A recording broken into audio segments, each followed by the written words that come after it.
nom du Père et du Fils et du Saint-Esprit, ainsi soit-il, mes chers amis, frères et sœurs, neveux et nièces et tous ceux qui m'écoutent, je vous souhaite une sainte fête de Pâques. Nous continuons notre lecture méditée à base du catéchisme abrégé de persévérance de Monseigneur Gaume. Deuxième partie, leçon 18. Union de notre esprit avec notre Seigneur Jésus-Christ, le nouvel Adam, par la foi. Premier, deuxième article du symbole des apôtres. Dans cet article, on va parler de la foi. C'est très intéressant. C'est très intéressant. Quel est l'objet de la foi? Dieu et toutes les vérités révélées de Dieu et enseignées par l'Église sont l'objet de la foi. Donc la foi traite de Dieu et de toutes les vérités révélées par Dieu. Parmi ces vérités, il en est qui sont au-dessus de notre raison et que nous ne pouvons comprendre.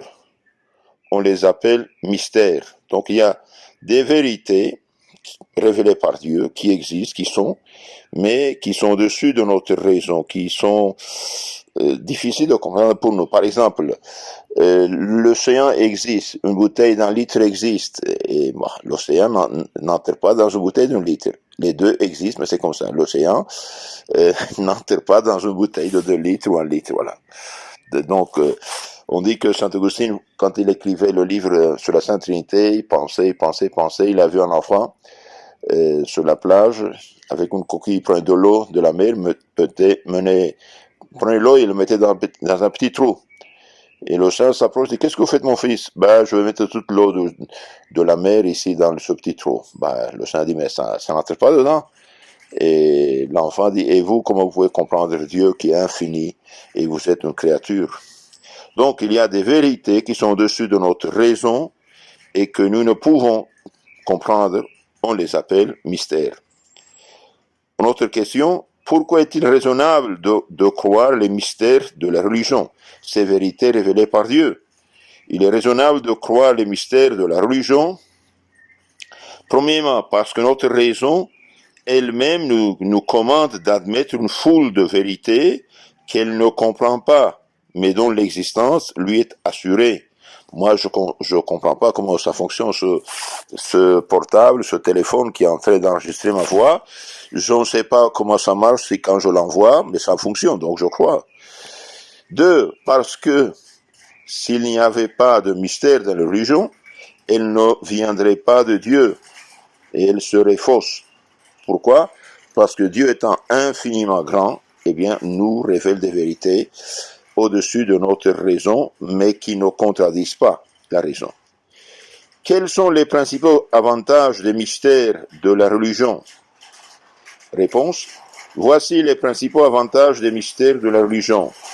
Ils mettent un frein à la curiosité de notre esprit et rendent inattaquables les vérités qui servent de base à la religion et à la société. 2. Ils sont le fondement de toutes les vertus. Il n'en est aucun qui ne suggère des motifs de reconnaissance envers Dieu, reconnaissance envers Dieu, d'amour pour nos frères et de sainteté pour nous-mêmes. Donc ces mystères ont des avantages. 1. Ils mettent un frein à la curiosité de notre esprit, on ne comprend pas tout, et rendent inattaquables les vérités qui servent de base à la religion et à la société. 2. Ils sont le fondement de toutes les vertus. Il n'en est aucun qui ne suggère des motifs de reconnaissance envers Dieu, d'amour pour nos frères et de sainteté pour nous-mêmes. Une autre question, quels sont les 3 principaux mystères de la religion chrétienne? Les 3 principaux mystères de la religion chrétienne sont le mystère de la Sainte Trinité, le mystère de l'incarnation et le mystère de la rédemption, que nous devons croire et connaître distinctement. Par quel signe exprimons-nous ces 3 mystères? Nous manifestons ces 3 mystères par le signe de la croix, appelé le signe du chrétien.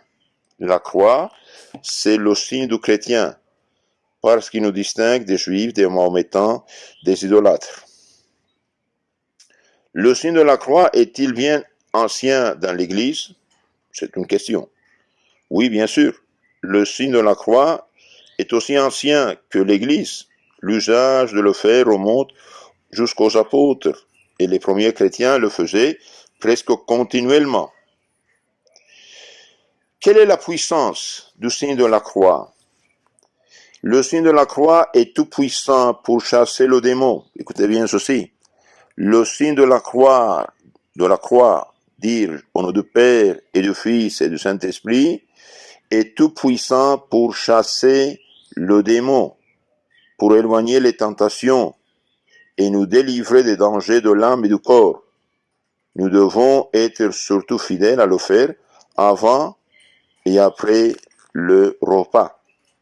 Avant et après le repas. Donc le signe de la croix, c'est une prière puissante, c'est un acte de foi au nom du Père et du Fils Saint-Esprit. En disant ça, je manifeste que je crois en Dieu qui est Père, Fils, Esprit Saint. 2. Que le Fils de Dieu s'est fait homme, et 3. Il est mort sur la croix pour nous sauver. En effet, Jésus, en mourant sur la croix, il a vaincu le démon. Quelles sont les autres vérités que nous devons croire et connaître en particulier? Les autres vérités que nous devons croire et connaître en particulier sont l'immortalité de notre âme, ainsi que l'éternité des peines et des récompenses. Donc, il y a la vérité, nous avons dit qu'il y a un seul Dieu entre trois personnes. Le Fils de Dieu s'est fait homme, s'appelle Jésus-Christ, il est mort sur la croix pour nous sauver. Il y a d'autres vérités que nous devons croire aussi. L'âme est immortelle. Ce qui me fait croire que j'existe, que je suis, que je parle, que je pense, que je vis, ça c'est mon âme, ça ne meurt pas. Et qu'il y a une éternité de peine et de récompenses. Peine de l'enfer, récompense du ciel. Alors il peut y avoir des gens qui disent, moi j'y crois pas. Ben, tu crois pas, ça ne change rien. Moi je veux dire que le coronavirus n'existe pas, je n'y crois pas, je n'ai jamais vu, je ne sais pas que c'est, je crois pas. Ben, même si je le disais, et je peux le dire, ça change rien. Celui qui est attrapé, vient l'attraper, il souffre, il en meurt. Donc, ces choses, l'existence des choses ne dépend pas de notre opinion.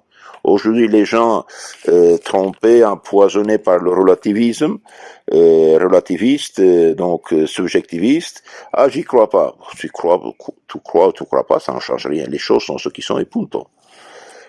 Donc, il y a une âme immortelle, peine de l'enfer et joie du ciel. Une autre question, où sont contenues les vérités que nous devons croire en particulier et en général? Les vérités que nous devons croire en particulier et en général sont contenues dans le symbole des apôtres ou le credo. Que nous apprend le symbole des apôtres ou le credo? Le symbole nous apprend en abrégé tout ce que nous devons croire de Dieu, de l'homme et du monde.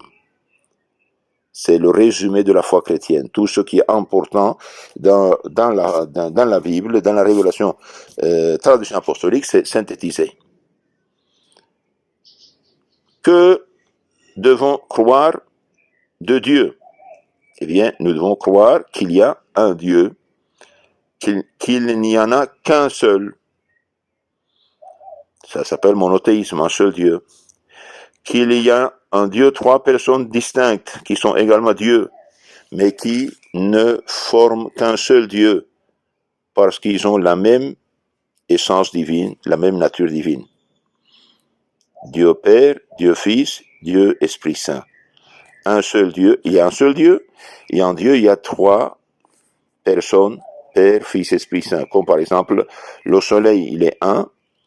Dans le soleil, il y a du feu, il y a de la chaleur, il y a de la lumière, et le soleil est un. Il n'y a pas trois soleils, le soleil est un.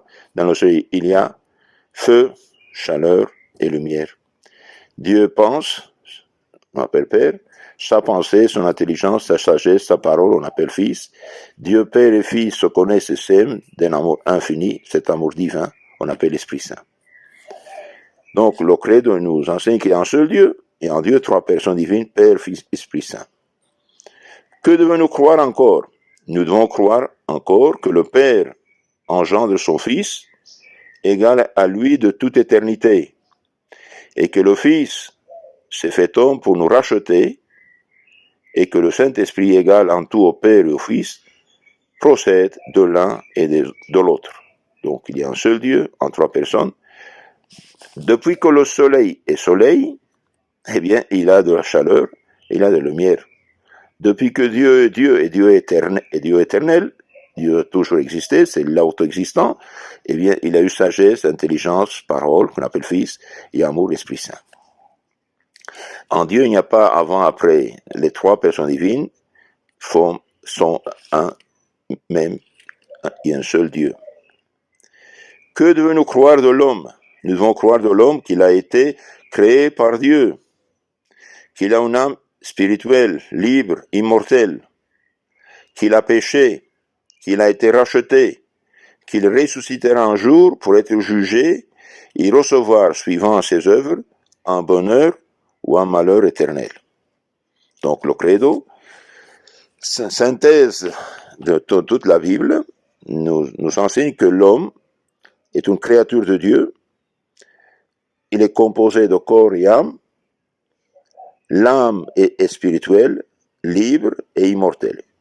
Au moment de la conception d'un enfant, Dieu utilise le père et la mère pour donner le corps et Dieu crée une âme immortelle et libre. Deuxième chose, nous savons par le credo que l'homme a péché et que le Fils de Dieu, par charité et bonté, s'est fait homme, s'appelle Jésus-Christ. Il a racheté les hommes en mourant pour eux sur la croix. Et que les hommes vont ressusciter un jour pour être jugés et recevoir selon leurs œuvres le bonheur éternel du ciel ou le malheur éternel de l'enfer. Ici aussi, qu'on y croit ou pas, ça ne change rien. Les choses sont ce que sont.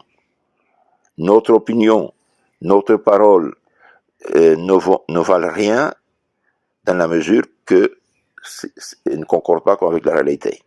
Si ce que je dis correspond à la réalité, c'est vrai. Si ce que je dis ne correspond pas, c'est faux.